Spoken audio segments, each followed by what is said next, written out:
Médien, on en parle. Karima et Amna.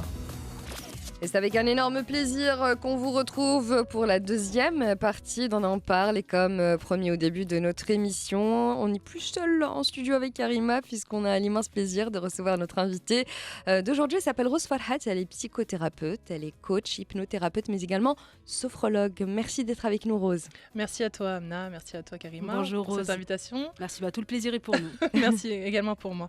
Et on est ravis de te retrouver aujourd'hui et c'est vrai qu'on voulait absolument te recevoir pour parler de la sophrologie, parce que voilà, ça se démocratise de plus en plus. C'est une science, donc comme on disait hors antenne, qui a des bases très solides. Et pour notre auditoire, un peu, on commence par le commencement. C'est quoi finalement la sophrologie? Parce qu'on entend un peu de tout et n'importe quoi surtout. Bon, c'est une méthode qui a été inventée dans les années 60 par un neuropsychiatre qui cherchait en fait une alternative douce pour en fait ses patients. Parce qu'à l'époque, c'était très médicamenteux, puis des techniques un peu musclées sur les personnes atteintes qui étaient en psychiatrie. Donc à la base, ça vient de là, une technique qui a été mise au point par un neuropsychiatre. Puis ensuite, comme tu as dit, ça s'est démocratisé avec le temps petit à petit. C'est une méthode thérapeutique, donc on utilise aussi bien à l'hôpital pour les personnes qui sont malades, pour favoriser la guérison. Donc je vais vous expliquer après comment justement favoriser la guérison. Mais donc favoriser la guérison, apprendre à gérer les douleurs aussi, donc tout ce qui est méthode thérapeutique.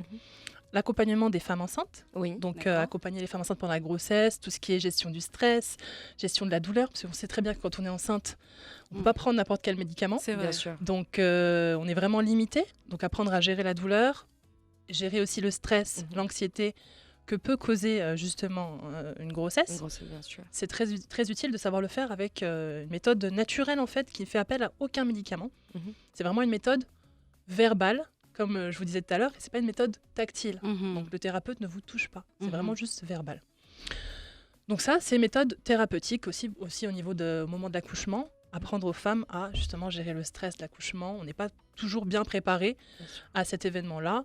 Parfois, on ne sait pas qu'on va avoir une césarienne, etc. On peut être dans l'angoisse, dans l'anxiété, etc. Donc vraiment, accompagner les femmes enceintes de la grossesse jusqu'à l'accouchement. Ensuite, c'est aussi une méthode de développement personnel. Donc, on peut l'utiliser pour apprendre à gérer les émotions au quotidien, retrouver confiance en soi, retrouver un sommeil de qualité. C'est vraiment une méthode qui est vraiment vaste en fait, qui touche beaucoup de choses. Pour les enfants, apprendre à se concentrer, gérer l'hyperactivité, gérer les peurs pour les enfants aussi. Donc ça s'adresse vraiment à un grand public. Je pense de l'enfance, à partir du moment où l'enfant comprend ses émotions, sait parler, sait s'exprimer. Pas forcément très bien, mais à partir de 5 ans à peu près, jusqu'aux personnes très âgées, même alité, ça peut les aider aussi à retrouver de l'énergie. Donc c'est une méthode thérapeutique, une méthode de développement personnel, c'est une méthode psychocorporelle. Donc elle associe le psychologique aux sensations corporelles au corps et aussi aux émotions.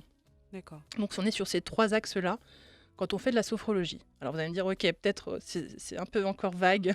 Justement, juste peut-être un peu de façon plus concrète, en quoi consiste cet accompagnement? Comment ça se passe concrètement? Concrètement, les personnes vont être amenées à utiliser 3 types d'outils. Donc la sophrologie, en fait, l'objectif, c'est de donner des outils aux personnes, qu'elles se sentent outillées, qu'elles se sentent capables de gérer leurs propres problèmes seul, sans avoir besoin du thérapeute. Donc le thérapeute est là au début pour montrer, pour indiquer, pour outiller. Et ensuite, la personne devient complètement autonome. Elle dispose d'outils qu'elle acquiert pour toujours. Donc, exemple concret, une personne qui vient, qui, a du mal à gérer son stress, son trac, quand elle parle en public, par exemple. Ça arrive parfois à des personnes qui, dans leur domaine professionnel, ont du stress. Ont du mal à parler dès qu'elles parlent en réunion, devant plusieurs personnes, elles sont stressées. Donc on va leur apprendre quoi? Des techniques de respiration. C'est de la respiration consciente, des vraies techniques de respiration pour déjà apprendre à faire redescendre la pression, retrouver leur calme, ne pas laisser l'anxiété et les pensées négatives prendre le dessus. Exactement, et les engouffrer dans une spirale négative et faire que parfois les gens ils sont très compétents, mais une fois qu'ils parlent à l'oral, ils oublient tout. Panique totale. Panique totale. Oublie. Donc ça peut aider aussi les enfants, les étudiants en fait, pendant les examens, que ce soit le bac ou d'autres types d'examens. Donc on a des techniques de respiration contrôlée, respiration consciente. On a des techniques de relaxation musculaire, donc de la relaxation, de la détente musculaire et des techniques de visualisation positive. D'accord. Donc là, on est dans tout ce qui est l'imagination, la projection positive, la projection mentale. Et ça aide énormément à se préparer pour le jour J. Par exemple, si on a un examen, si on a une réunion, comme je disais, un concours. Donc voilà, les 3 types d'outils que nous, thérapeutes, on va donner. On va, oui, j'appelle ça donner en fait finalement à nos patients, aux personnes que l'on accompagne en thérapie. Et donc c'est vraiment des programmes d'accompagnement personnalisés en fonction de l'histoire de la personne, de ses difficultés, de ses ressentis aussi. Parce qu'on peut chacun vivre le stress de manière complètement différente. Il n'y a pas de situation objectivement parlant stressante. Peut-être que moi, je vais bien réagir à une situation et une autre personne va être complètement paniquée, exactement, perdre complètement ses moyens. C'est du cas par cas, C'est du cas par cas, complètement. Même si ça existe aussi la thérapie collective, où on fait des séances collectives de sophrologie, mais là, c'est des choses beaucoup plus larges. Apprendre à se détendre, trouver l'énergie, des thématiques plus larges. Qui parlent à tout le monde. Exactement, sans vraiment rentrer dans les problèmes en profond, exactement. Et ce que je voudrais savoir également, Rose, c'est si on suit déjà une thérapie, vous êtes d'ailleurs psychothérapeute, est-ce qu'on peut faire les deux en même temps? Est-ce que ça s'accompagne? Tout à fait. J'ai des personnes qui sont suivies par des psychologues, par exemple pour des phobies, des pulsions, des addictions, et qui peuvent en même temps faire de la sophrologie. J'ai beaucoup de psychologues qui m'envoient d'ailleurs leurs patients pour qu'ils se sentent outillés. Ce qui est bien avec la sophrologie, c'est qu'on sent tout de suite qu'on est capable de faire quelque chose. On n'est pas dans la passivité, on est vraiment actif dans sa guérison, dans la problématique que l'on veut traiter en fait. Pas forcément la guérison, ça peut être simplement une femme qui est en surménage. Les mamans surménagent en fait, trop d'enfants, trop de choses à gérer, la pression. Là en plus on est pendant les vacances, donc là c'est quelque chose je pense qui peut parler à pas mal de femmes. Je pense aussi. Comment gérer la colère par exemple, vous voyez, gérer la colère, gérer les émotions, ça c'est vraiment la sophrologie qui apprend simplement comme je vous ai dit par de la respiration, de la relaxation et puis de la visualisation. Donc c'est accessible à tout le monde et puis pour les enfants c'est très ludique, ça va s'adapter.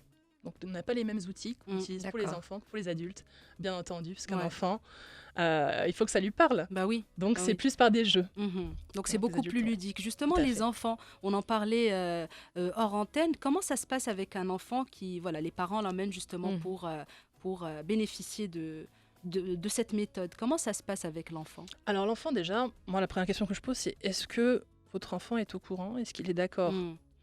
Parce que pour qu'une thérapie fonctionne, il faut forcément que la personne, même si c'est un enfant, même s'il a 6 ans, 7 ans, 5 ans, soit impliqué. Il faut qu'il soit d'accord en fait. Déjà qu'il accepte le principe de venir me voir, venir me consulter un spécialiste, quelqu'un. Ce qui est bien avec la sophrologie, c'est que, contrairement à la psychologie par rapport à un enfant, il n'aura pas besoin de beaucoup parler. On ne va pas parler, ça va plus être des jeux.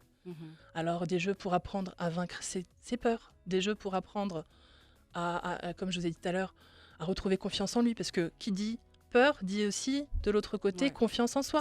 Quand on se sent fort, quand on se sent courageux, quand on se sent capable, alors forcément les peurs de l'autre côté commencent à disparaître progressivement. Donc l'enfant, comment ça se passe avec lui? Comme avec un adulte, je lui parle, comment ça va, quelles sont tes difficultés, comment tu te sens, qu'est-ce que tu ressens? Parce que parfois aussi, c'est les parents qui pensent que l'enfant a une difficulté, alors qu'en fait, tout va bien pour l'enfant. C'est surtout le parent qui est anxieux, en fait, finalement. Et après, c'est exactement. Après, c'est aux parents que je dis, en fait, finalement, je pense que c'est vous que je dois consulter. Enfin, c'est vous qui venez me consulter, moi. Mais votre enfant va très bien. Il va faire des puzzles en attendant. Voilà. Donc, il faut que l'enfant soit partant. Qu'il ait envie. Et puis après, comme c'est des jeux, en général, les enfants, ça marche très bien sur eux. Et ce sont des éponges. Donc, ils apprennent très vite, ils évoluent très vite, ils changent très vite aussi. Donc, à partir du moment où ils sont consentants au début, tout va bien après et tout fonctionne. Donc, on peut, en fonction de l'enfant, parfois, on a des enfants qui ont des difficultés d'hyperactivité. Donc, la sophrologie va leur permettre de retrouver le calme, d'apprendre à se concentrer aussi. Donc, ça peut être positif pour eux. Bien sûr. À l'école ou même ailleurs, quoi. Donc, voilà comment ça fonctionne avec les enfants. C'est très ludique. Et en ce moment, c'est vrai que c'est l'été, on le disait, on a plus de temps devant nous. Et moi, ce que je voudrais savoir, voilà, est-ce que la sophrologie peut être aussi un moyen d'introspection? Est-ce qu'on peut l'utiliser pour mieux se connaître, tout simplement? Tout à fait. Alors la sophrologie, en fait, la base de la sophrologie, c'est se mettre à l'écoute de soi. Quand on commence une séance de sophrologie, moi je dis toujours à la personne que j'accompagne, mettez-vous maintenant à l'écoute de vous-même. En général, les exercices se font les yeux fermés pour justement lâcher prise avec tout l'environnement extérieur et se concentrer sur soi.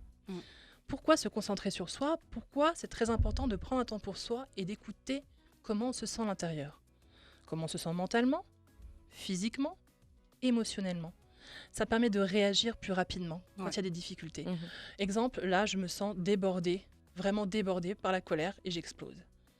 Et si j'étais à l'écoute de moi plus tôt, dès les prémices en fait de cette colère, dès que ça commence à un petit peu monter en moi, si je prenais vraiment le temps de m'écouter, si j'avais cette habitude grâce à la sophrologie et aux exercices que je fais au quotidien, et ben je sentirais dès que ça commence à pas aller, dès que ça commence à monter un petit peu en moi, dès qu'il y a cette petite flamme qui commence à monter, cette colère qui commence à s'éveiller, exactement, on le ressent plus rapidement et justement à ce moment-là, on utilise les outils de sophro, respiration, visualisation, etc., relaxation musculaire, pour calmer avant que justement ça déborde. Donc le fait d'être à l'écoute de soi, on sait comment on se sent, on sait ce dont on a besoin, qu'est-ce qui nous fait du bien aussi, pour justement gérer ces situations avant qu'elles ne débordent. Que ce soit la colère, exactement, que ce soit l'angoisse aussi. Parce que les crises d'angoisse, qu'est-ce que c'est finalement ? C'est de la peur plus. Et généralement, quand on a ces crises d'angoisse, palpitations, etc., c'est que c'est aussi la peur mentale qui a fait que ça s'est... le problème, en fait, a grossi.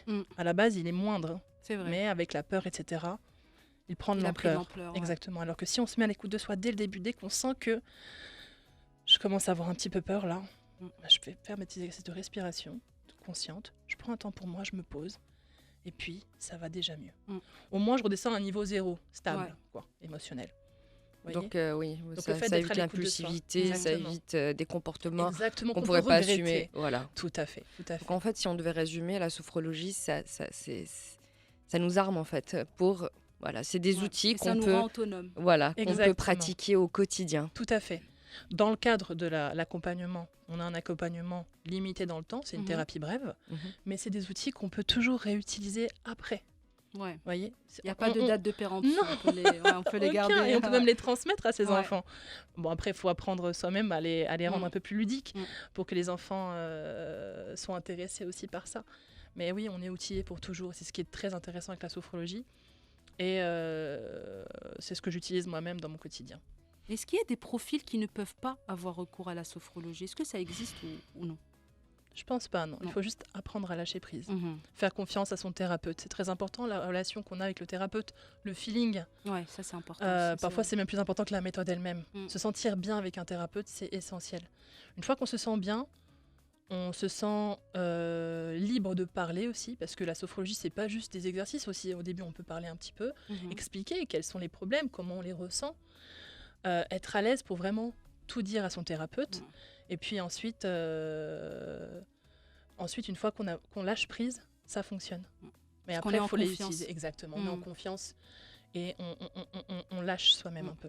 Parce que dans la visualisation, c'est très important de pouvoir lâcher prise pour vraiment entrer en plus grande introspection en soi-même. Voilà. S'écouter vraiment profondément. C'est vrai que c'est une science très...